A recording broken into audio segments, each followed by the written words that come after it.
لا شريك له. الحمد لله رب العالمين والصلاة والسلام على سيد الأنبياء والمرسلين أما بعد فأعوذ بالله من الشيطان الرجيم بسم الله الرحمن الرحیم. الحمدللہ حج کا بیان چل رہا ہے اور میں نے آپ کو گزارش کی تھی کہ حج 3 طرح کے ہوتے ہیں: حج قران، حج تمتع اور حج افراد. چونکہ ہمارے ہندوستان پاکستان میں زیادہ تر لوگ حج تمتع کرتے ہیں اور باہر کے بھی لوگ کرتے ہیں، یہ نہیں کہ کوئی ہندوستان پاکستان والوں کا خیال کر کے ہم کر رہے ہیں، تو اس لیے پہلے ہم نے کہا کہ حج تمتع کے بارے میں تفصیل ذکر کر دیتے ہیں. پھر چونکہ تقریباً مناسک ایک جیسے ہوتے ہیں تو حج قران حج افراد پہ کلام ہو جائے گا. تو حج تمتع کے اندر یہ ہوتا ہے کہ پہلے آپ صرف عمرے کی نیت کرتے ہیں. احرام جو پہنتے ہیں یہ احرام کی نیت کرتے ہیں، وہ عمرے کے قصد و ارادے سے کرتے ہیں. پھر جب عمرے سے فارغ ہوتے ہیں اس کے بعد آپ حلق وغیرہ کرا کر پابندی سے باہر ہو جاتے ہیں اور حج کا احرام 8 ذو الحجہ کو آپ باندھتے ہیں. تو یہ اسی کی ہم بیان کر رہے تھے اور ہم عمرے کے طریقے پر تھے کہ آپ نے طواف کس طرح کرنا ہے، پورا ہم نے طریقہ بتایا. اس کے بعد طواف کے نوافل اور ملتزم پر حاضری. اس کے بعد جو ہے اگلا کام آپ کو کرنا ہے وہ ہے آب زمزم پینا. نبی کریم صلی اللہ علیہ وسلم نے ارشاد فرمایا کہ منافق تھوڑا آب زمزم پیتا ہے اور مومن پیٹ بھر کر پیتا ہے. تو خوب جتنا آپ پی سکتے ہیں بشرطے کہ آپ کو پیشاب کا عارضہ لاحق نہ ہو، تو کیونکہ آپ کو جانا پڑے گا. ویسے ہی میں عرض کر دوں، ابھی میں اس کے مسائل بھی ذکر کرتا ہوں کہ سعی کے لیے باوضو ہونا لازم نہیں ہے، لیکن بہرحال اگر اس کے درمیان پیشاب کی شدت ہو گئی، جیسے بعضوں کے مثانے کمزور ہوتے ہیں، تو پھر آپ کو درمیان سے جانا پڑے گا اور رش بہت ہوتا ہے جا کر آنا. تو بہرحال اگر اس قسم کی کوئی مجبوری ہے تو آپ قلیل بھی پی سکتے ہیں ورنہ خوب پیٹ بھر کر پئیں. اور نبی کریم صلی اللہ علیہ وسلم کا فرمان ذیشان ہے کہ آب زمزم کو جس نیت سے پیا جائے اللہ تعالیٰ اس نیت کو پورا فرما دیتا ہے. یہ مفہوم ہے احادیث کا. تو لہٰذا آپ نیک بننے کی نیت سے پئیں، گناہوں کے کفارے، جنت کے حصول کے لیے. علامہ جلال الدین سیوطی صاحب رحمۃ اللہ علیہ نے فرمایا میں نے اس قصد و ارادے سے آب زمزم پیا کہ میں جتنی بھی کتابیں لکھوں اللہ تبارک و تعالیٰ اسے عوام و خواص میں مقبولیت عطا فرمائے. تو آپ نے 1000 کے قریب چھوٹی بڑی کتابیں لکھی اور سب کے سب مقبول ہوئیں. تو اس لیے آپ یہ اچھی نیت کر سکتے ہیں. اس کے بعد اب آپ کو سعی کرنی ہے. یہ 2 پہاڑیاں ہیں، ایک صفا ایک مروہ، ان کے درمیان آپ کو چلنا ہے، تھوڑا سا دوڑنا ہے. اس کے لیے طریقہ یہ ہوتا ہے کہ پہلے آپ آ کر حجر اسود کا استلام کریں، ٹھیک ہے نا، وہی استلام کر کے اب آپ آ جائیں. پھر آپ پہنچیں صفا پر، وہ آپ کو راستہ بتا دیں گے. جن کو جو نوارد ہوتے ہیں آپ معلوم کریں گے، پتہ چل جائے گا. یہ اپنے قافلے کے ساتھ ہیں تو پرابلم نہیں ہوگی انشاءاللہ. صفا پر آ کر تھوڑا سا اوپر چڑھ جائیں اور اپنا رخ کعبۃ اللہ کی طرف کر لیں اور وہاں پر آپ آ کر پھر سعی کی نیت کریں. نیت دل کے پختہ ارادے کو کہتے ہیں، لیکن الفاظ ادا کرنا چاہیں تو حج کی کتابوں میں لکھے ہوتے ہیں وہ کر لیں، لیکن حقیقتاً تو دل کے پختہ ارادے کا نام نیت ہے. لہٰذا آپ دل میں نیت کر لیں کہ اللہ تعالیٰ میں تیری رضا کی خاطر سعی کر رہا ہوں، اسے اپنی بارگاہ میں قبول فرما اور میرے لیے اس کو آسان کر دے. تو اب آپ نے پھر وہاں کھڑے ہو کر آپ دعا مانگیں، جتنی دعا اچھی دعا مانگ سکتے ہیں. جامع دعا اپنے گھر والوں کے لیے، دیگر لوگوں کے لیے، مسلمانوں کے لیے جنہوں نے دعا کے لیے کہا، کیونکہ مقام مقبولیت ہے. اس کے بعد اب آپ کو صفا سے مروہ کی طرف جانا ہے. یاد رکھیں 7 چکر ہوں گے، لیکن یہاں 7 چکر کا مطلب یہ نہیں ہے کہ صفا سے مروہ پھر مروہ سے صفا یہ ایک ہوگا. نو، صفا سے مروہ 1 چکر، پھر مروہ سے صفا دوسرا، تیسرا، چوتھا، 5واں، چھٹا، 7واں. اس کا مطلب ہے 7واں چکر جو ہے وہ مروہ پہ ختم ہوگا، ذہن میں رکھیے گا. اب آپ نے چلنا شروع کرنا ہے. شروع میں آپ دیکھ لیں کہ تھوڑا سا تو ایسے آپ چلیں گے، پھر ایک گرین ماربل کی پٹی آتی ہے اور دیوار پہ گرین ٹیوب لائٹ لگی ہوئی ہے، اور تھوڑا سا فاصلے پہ دیکھیں گے ایک اور گرین ٹیوب لائٹ لگی ہوئی ہے اور ماربل بھی ہے. ان 2 کے درمیان آپ کو دوڑنا ہے. حقیقتاً مسعی یہ ہے، مسعی من دوڑنے کا مقام. ویسے تو آپ کو پورا مروہ تک جانا ہوتا ہے، اس میں مرد جو ہیں وہ مناسب اسپیڈ میں دوڑیں گے. بہنوں کو نہیں دوڑنا، وہ نارمل چلیں گی، مرد دوڑیں گے. اب دیکھیں یہ ہے بی بی ہاجرہ رضی اللہ تعالی عنہا کی سنت کہ حضرت اسماعیل علیہ السلام کے لیے پانی کی تلاش میں خاتون دوڑی تھی، لیکن عورتوں کے لیے منع ہے نبی کریم نے مردوں کے لیے، کیونکہ عورتوں کے لیے مناسب نہیں دوڑنا. تو مرد دوڑیں گے. تو یہاں سے دوڑیں، وہ جب دوسری گرین لائٹ پہ پہنچیں تو بس پھر آپ دوڑنا موقوف کر دیں. اب آپ چلتے ہوئے نارمل مروہ تک پہنچیں گے. یہ 1 چکر پورا ہوا. وہاں پہ تھوڑا سا اوپر چڑھ کر کعبۃ اللہ کی طرف رخ کر دعا مانگیں. پھر وہاں سے پھر آپ چلیں گے. مروہ سے صفا کی طرف، تو شروع میں کافی لمبا آپ کو چلنا پڑے گا، پھر وہی صورتحال آئے گی کہ گرین لائٹ، پھر آگے گرین لائٹ، اس کے درمیان دوڑیں گے، آپ پہنچ جائیں گے صفا پر، پھر وہاں ویسے دعا مانگے، اس طرح 7 چکر آپ کمپلیٹ کریں گے، مروہ پہ پہنچ کر دعا مانگ کے آپ سعی سے فارغ ہو گئے۔ اس کے بعد اب حلق یا قصر کروانا ہوگا۔ جو حضرات اپنے گھر سے ہی، جیسے میں نے مشورہ دیا تھا کہ مرد حضرات گھر سے ہی حلق کروا کے چلے جائیں تو بال ٹوٹنے اور گرنے کی مشقت سے بچیں گے، جرمانے لازم نہیں ہوں گے۔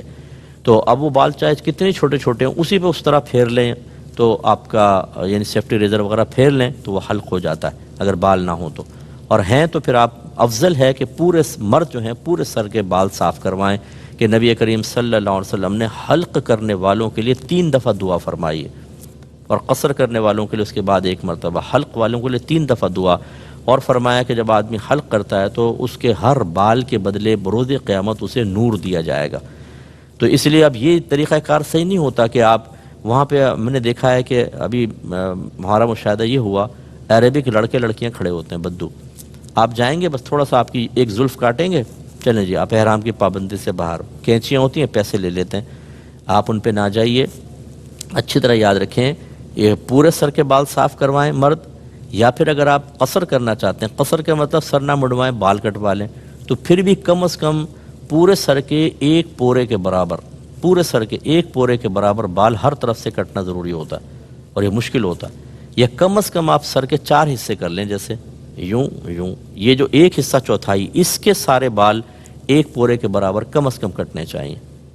تو اس لیے آسانی حلق میں، اور بہنیں جو ہیں ہماری وہ بھی یوں نہ کریں کہ تھوڑی زلف پکڑی اور کاٹ لی، نہیں، ان کو اپنی بالکل چٹیاں جمع کر لیں، اور نیچے جو ہے وہ 1 پورے کے برابر پوری چٹیوں کو پکڑ کر کاٹیں تاکہ پورے سر کے بال کٹیں، یا کم از کم 1/4 کے سر کے بال تو کٹیں۔ تو یہ اپنے بالوں کی آپ کو خیال نہیں کرنا کہ جی میرے بال بہت چھوٹے ہو جائیں گے اور بھی عمریں کروں گی، ابھی آپ فوراً بال کاٹیں، اللہ برکت دے گا۔ جب آپ نے یہ حلق، یہ قصر کر لیا تو آپ احرام کی پابندی سے باہر ہو گئے۔ اب آپ جا کے غسل وغیرہ کریں اور نارمل کپڑے پہن لیں، چونکہ ہم حج تمتع کا بیان کر رہے ہیں، لہٰذا اب آپ کو 8 ذو الحجہ تک مکۃ المکرمہ میں آرام سے رہنا ہے۔ اس دوران آپ درود پاک پڑھیں، نفل نمازیں پڑھیں، قضا نمازیں اپنی پڑھیں، مطالعہ کریں۔ اس کے علاوہ آپ نفلی طواف کر سکتے ہیں اگر پرمیشن مل جاتی ہے، اور عمرہ بھی کر سکتے ہیں اگر آپ اور عمرے کرنا چاہیں، لیکن اس کے لیے آپ کو کرنا ہوگا کہ آپ کو مسجد عائشہ جانا ہوگا، اور وہاں پر جا کر یعنی حدود حرم سے باہر نکلنا ہوتا ہے جو مسجد عائشہ میں ہے، مسجد عائشہ ہے، وہاں جا کے آپ احرام پہن کر عمرے کی نیت کر کے مزید عمرے بھی کر سکتے ہیں، اس کی گنجائش نکلتی ہے۔ اب یہ جو میں نے آپ کو پورے یہ عمرہ پورا ہو گیا، آپ 8 ذو الحجہ کا انتظار کر رہے ہیں، لیکن چند مسائل ذرا طواف اور سعی سے متعلق ذہن میں رکھ لیں۔ یہ میں پہلے بھی بیان کر سکتا تھا لیکن سلسلہ ٹوٹ جاتا ہے، اس لیے اب میں آپ کو گزارش کر رہا ہوں ذرا غور سے دیکھیں۔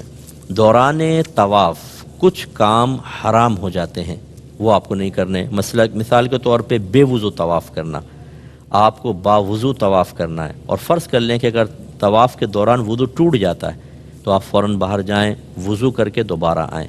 اب آپ یہ دیکھ لیں کہ اگر آپ نے کم از کم 3 چکر پورے کر لیے تھے تو، یا 4 چکر پورے کر لیے تھے للاکثر حکم الکل کے تحت، تو پھر تو آپ آگے ہی کنٹینیو رکھیں، لیکن 4 سے کم کیے تھے تو پھر نئے سرے سے آپ کو طواف اسٹارٹ کرنا چاہیے، لیکن بے وضو طواف کریں گے تو پھر اس کے اوپر جرمانہ عائد ہوگا، یہ اچھی طرح یاد رکھیں۔ اچھا، جو لوگ شرعی معذور ہوتے ہیں، جن کو بار بار قطرات آنے کے مسائل ہوتے ہیں، یا کسی بہن کو جیسے استحاضہ ہوتا ہے، بلیڈنگ ہوتی رہتی ہے مسلسل، تو ایسے لوگ جو ہیں وضو کریں اور طواف کریں، چونکہ ان کے ساتھ شرعی عذر ہے، آپ کا دوران طواف جو ہے وہ کوئی مسئلہ نہیں ہے، آپ اسی حالت میں طواف کر لیں، آپ کا کوئی مسئلہ نہیں ہوگا۔ لیکن جو لوگ جن کے ساتھ صحیح شرعی عذر نہیں ہے ان کو وضو کرنا لازم ہے۔ اس کے علاوہ دوسرے جو ہے کہ بڑی احتیاط چاہیے کہ حالت احرام میں ستر نہ کھل جائے۔ اب ہوتا یہ ہے کہ جو مرد حضرات ہوتے ہیں، یہ بعض اوقات خاص طور پہ جس کے پیٹ بڑا ہوتا ہے، وہ احرام پہنتا ہے تو وہ مرد کے لیے ناف کے سوراخ سے لے کر اور گھٹنوں کے نیچے تک کا حصہ بدن چھپانا فرض ہے۔ اب وہ ڈھلک جاتا ہے پیٹ سے، ناف سے نیچے تک کا حصہ نظر آ رہا ہوتا ہے، گناہ ہے۔ ایسے ہی جب ہم چلتے ہیں تو ذرا احتیاط کریں کہ ایسا احرام نہ پہن لیں کہ رانیں کھلی ہوئی نظر آئیں، گھٹنے اور رانے، یہ بعض اوقات ہوتا ہے ہوا سے یا ویسے ہی مطلب یہ کہ کھنچ جاتے ہیں، اس میں بڑی احتیاط کرنی چاہیے، یہ دوران طواف بھی منع۔ اسی طریقے سے یاد رکھیں کہ بلا عذر ویل چیئر پر آپ نے اگر طواف کیا تو یہ گناہ ہے، اس میں دم لازم ہوگا، بلا عذر نہیں کر سکتے۔ اگر کسی کا عذر ہے، جیسے والدہ ہیں، بوڑھی ہیں، بیمار ہیں کوئی، ان کو آپ ویل چیئر پہ کروا رہے ہیں ایک الگ بات ہے، لیکن صحت مند آدمی نے سوچا چلو یار میں ہی ویل چیئر پہ بیٹھ کے مزے کر کے کسی کو پیسے دے کے کروا لوں، ایسا نہیں کر سکتے ہیں، اچھی طرح ذہن میں رکھیے۔ اسی طریقے سے حتیم جو ہے، وہ حتیم کہتے ہیں وہ باؤنڈری وال آپ نے وائڈ دیکھی ہو، دوران طواف آپ حتیم کے اندر سے نہیں گزر سکتے، اس کے باہر سے گزریں گے، اگرچہ وہ کعبۃ اللہ کا، چونکہ وہ کعبۃ اللہ کا حصہ ہے، وہ رہ گیا تھا تعمیرات سے، اور نبی کریم نے اسی حیات تو اس کو قائم رکھنے کا حکم دیا، اس لیے اس کے اندر سے نہیں نکلیں گے بلکہ اطراف سے نکلیں گے۔ اور اسی طرح اگر 7 چکروں سے کم آپ نے طواف کر کے چھوڑ دیا، 5 چکر کر کے چلے گئے تو آپ گناہ گار ہوں گے، کیونکہ 7 چکر کم از کم ہوں گے۔ اور مکروہ کام جو دوران طواف ہے وہ بھی ذرا ذہن میں رکھیں، فضول گفتگو کرنا، خواہ بات تبصرہ ہے، وہ دیکھ فلاں، وہ دیکھ چائنا والے، وہ ملائیشیا والے، ارے بھائی آپ اللہ کی بارگاہ میں کھڑے ہوئے ہیں، اللہ کی رحمت خصوصی طور پہ آپ کی طرف متوجہ، اس طرح کی فضول باتیں کرنے کا کیا فائدہ۔ اور اسی طریقے سے کوئی ایسی الٹی سیدھی حرکتیں، جیسے سیلفی بنا رہے ہیں، اچھا بعض لوگ کہتے ہیں کہ وہ گھر میں کال ملا لیں گے، ویڈیو چلا دیں گے، دیکھیں وہ کعبۃ اللہ یہ، بھائی یہ اللہ کی طرف متوجہ ہونے کا وقت ہے، یہ اپنے گناہوں کو یاد کرنے کا وقت ہے، یکسوئی سے عبادت کریں۔ یہ کہ آپ نے ایک اور آدمی کو انٹر کر لیا اس میں، اور وہ سارا وہ مطلب آپ کی یکسوئی تو ختم ہو گئی، اس لیے پوری یکسوئی کے ساتھ کریں، یہ مکروہ ہے، گناہ نہیں ہے لیکن مکروہ ہے۔ اسی طریقے سے ناپاک کپڑوں میں اگر طواف کیا تو مکروہ ہے، طواف ہو جائے گا لیکن کراہت کے ساتھ۔ یوں ہی ہم نے آپ کو بتایا کہ رمل یا اجتباء مرد کے لیے سنت ہے، اس کو ترک کرنا بلا عذر یہ بھی مکروہ ہوتا ہے۔ اسی طرح کچھ کھانا پینا بھی حالت طواف میں، ان طواف کے دوران مکروہ ہے، گناہ نہیں ہے لیکن مکروہ ہے بہرحال۔ ہاں اگر بہت شدید پیاس لگ رہی ہے، بہت حلق خشک ہو چکا ہے، گرمی بہت شدید ہوتی ہے بعض اوقات، تو تھوڑا بہت 1-2 گھونٹ آپ پانی پی سکتے ہیں۔ اسی طرح اگر پیشاب وغیرہ کا غلبہ ہے تو طواف جاری رکھنا خلاف سنت مکروہ ہے۔ اور آوارہ نظری بھی مکروہ ہے۔ آوارہ نظری کا مطلب دائیں بائیں دیکھنا، نئے نئے چہرے ہوتے ہیں، پوری دنیا سے لوگ آئے ہوتے ہیں، کہیں چائنا سے، جاپان سے، ملائیشیا سے، ایران سے، عراق سے، تو وہ آدمی دیکھتا رہتا ہے چہرے، عمومی طور پہ میں نے دیکھا ہے کہ وہ پھر یکسوئی نہیں رہتی، آوارہ نظری نہیں ہونی چاہیے، اپنی توجہ صرف اللہ کی طرف رکھیں۔ اچھا کعبۃ اللہ کی طرف دیکھنا منع نہیں ہے، میں نے آپ کو پہلے کہا کہ علماء سے اور مفتیان کرام سے مسئلہ معلوم کریں، اگر آپ لوگوں سے معلوم کریں گے ہر ایک اپنی اپنی بولی بول رہا ہوگا۔ اور یہ بھی میں آپ کو بتا دوں، کسی نے 10 حج کیے ہوں اور 50 عمرے کیے ہوں، عالم نہیں ہو جاتا۔ یہ کوئی یہ کہے ہم نے تو جی 50 عمرے کیے ہیں، ہمیں پتہ ہے کہ کیا کرنا ہے، نو، عمرے کرنے سے علم کا کوئی تعلق نہیں ہے، آپ مفتیان کرام سے معلوم کریں۔ جب آپ طواف کر رہے ہیں، اگر کعبۃ اللہ کو دیکھ کے طواف کر رہے ہیں کوئی حرج نہیں، آپ اس طرف نظر کر سکتے ہیں، سینہ نہ پھیرے کعبۃ اللہ کی طرف، طواف ایسے ہی ہوگا، یوں نہیں ہوگا، لیکن آپ دیکھ سکتے ہیں کعبۃ اللہ کو، برکت ہے بہت زیادہ اس کو دیکھنے میں، کیا مسئلہ ہے۔ اور باقی یہ کہ دوران طواف باقی کام جائز ہوتے ہیں، مثلا سلام کرنا، کسی کے سلام کا جواب دینا، پانی اگر پیاس ہے پانی پینا، ضرورتاً کلام کرنا، کوئی دینی مسئلہ دریافت کرنا کسی سے، یا کوئی آپ دینی مسئلہ کسی کو بتا دیں، ان کی گنجائش ہے، ٹھیک ہے۔ تو یہ تھوڑا سا آپ ذہن میں رکھیے۔ اس کے بعد سعی کے بارے میں بھی میں کچھ چیزیں آپ کی خدمت میں ذکر کر دیتا ہوں کہ اس میں بھی آپ کو خیال کرنا ہے۔ سعی میں یہ ہے کہ آپ بیٹھ کر بلا عذر سعی نہیں کر سکتے، یعنی ویل چیئر کے اوپر، اگر آپ صحت مند ہیں ویل چیئر پہ نہیں کر سکتے، دم لازم ہو جائے گا، تو آپ کو پیدل ہی کرنے ہوگا۔ بعض اوقات یہ بھی لوگوں نے کیا ہوا، وہ ویل چیئر کیونکہ ہوتی ہیں وہ بنائی ہوئی جگہ، اور وہ جلدی جلدی کروا دیتے ہیں، تو وہ بیٹھ کے کرنے لگ جاتے ہیں، تھک گئے نہیں طواف کر کے، ہرگز نہیں۔ اگر آپ بیمار ہیں، ضعیف ہیں، کوئی مجبوری ہے، ایک الگ بات ہے، ورنہ پھر آپ کو ویسے ہی سعی کرنی ہوگی۔ تو خلاصہ کلام یہ ہے کہ یہ تمام امور آپ ذہن میں رکھیں۔ سعی باوضو کرنا افضل ہوتا ہے، جیسے میں نے بتایا بے وضو بھی ہو سکتا ہے۔ اور یہ جو مسعی ہے، سعی کا جو مقام ہے، یہ مسجد سے باہر ہے، جب آپ نکلنے لگیں تو باہر، تو الٹا قدم باہر رکھ کے اور پھر آپ نکلیں، اور اس طرح آپ نے یہ حلق وغیرہ کروا لیا۔ اب آپ فارغ ہو گئے ہیں عمرے سے، اب آپ کو 8 ذو الحجہ کا انتظار کرنا ہے۔ 8 ذو الحجہ کو دوبارہ اب آپ کو حج کا احرام پہننا ہوگا۔ یہاں تک تو یہ ہم نے تمتع کا بتایا۔ اب ذرا حج قران پر آ جائیں۔ حج قران کرنے والے جو ہیں وہ آئیں گے، آپ کو پتہ ہے حج قران میں حج اور عمرے کا ایک ساتھ اس کی نیت کی جائے گی، وہ بھی عمرہ کریں گے، اور عمرہ کرنے کے بعد وہ احرام کی پابندی سے باہر نہیں ہوں گے، سعی کرنے کے بعد حلق یا قصر نہیں کروائیں گے کیونکہ وہ حج کے احرام میں ہیں۔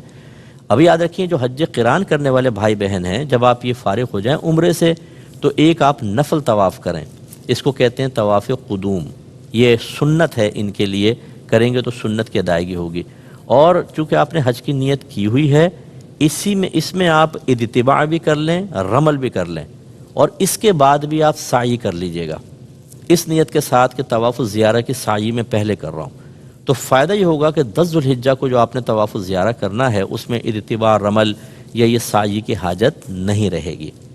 باقی اب آپ نے جیسے اب یہ حج قران کرنے والوں نے عمرہ کیا، طواف قدوم کر لیا، اس میں وہ سعی وغیرہ بھی ہو گئی، یہ بھی 8 ذوالحجہ تک ویٹ کریں گے۔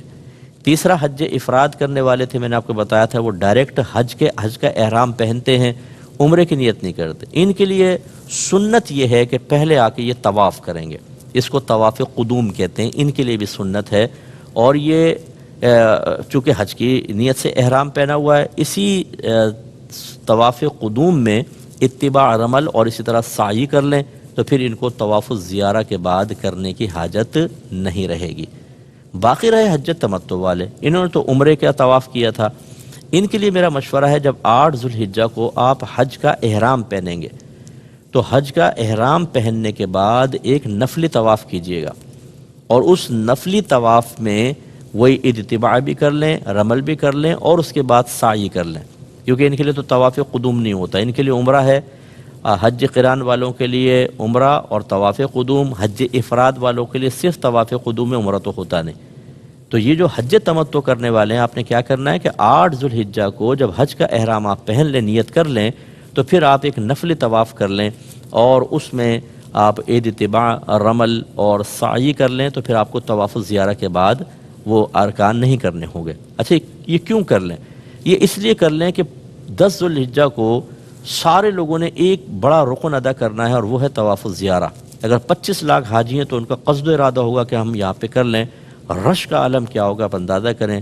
اس وقت آپ کو یہ مشورہ بہت ہی نفع دے گا اور آپ کے لیے آسانی پیدا کرے گا۔ اللہ تبارک و تعالیٰ سے دعا ہے کہ ہم سب نے جو کچھ سنا اس کو ذہن میں محفوظ رکھنے کی توفیق عطا فرمائے، آمین۔ وآخر دعوانا ان الحمد للہ رب العالمین۔